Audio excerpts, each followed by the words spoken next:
আসিফ নজরুলের জন্য আমরা একটা জোরে হাততালি দিয়ে এটার প্রধান কারণ দুজনেরই যেটা প্রধান অনুভব করেছি আসা যাওয়ার পথে এই বিমানবন্দরটা আমাদের সবারকে ব্যবহার করতে হয়, আমাকেও প্রায় আসা যাওয়া করতে হয়।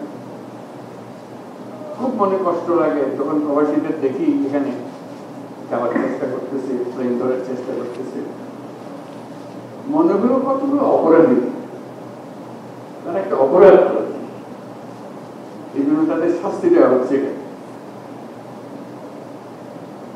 মনে কষ্ট লাগার কারণ হলো আপনাদের দিয়েই তো দেশ চলে,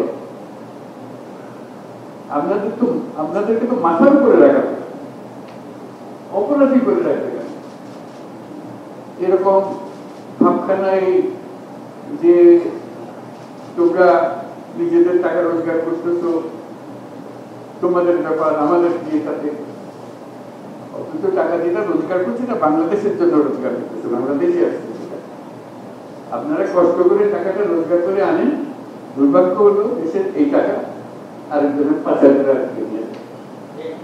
এইটাই হলো আমাদের বিপদ। সেটার দিকেও আমাদের খেয়াল রাখতে হবে, আপনাদের টাকা যেন দেশের কাছে রাখেন, সেই টাকা আপনারা রোজগার করেন। আপনাদের যে প্রাপ্য যে সম্মান, সেই সম্মানটুকু যেন জাতি দিতে পারে, সেই সম্মানটুকু দেওয়ার জন্য আজকে প্রথম পদক্ষেপ হল।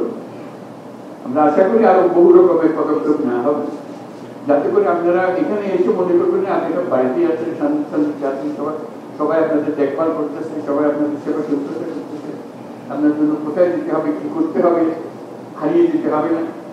আপনি নিশ্চিন্ত মনে বসে থাকবেন, আপনার প্লেন এখানে সেখানে আপনাকে নিয়ে যাবে, অর্থাৎ আপনি এখানে মেহমানের মতো থাকবেন, আপনি সম্মান নিয়ে থাকবেন। আপনাকে এই প্রাপ্য, আপনার প্রাপ্য বুঝিয়ে দেওয়ার জন্য এই প্রচেষ্টা।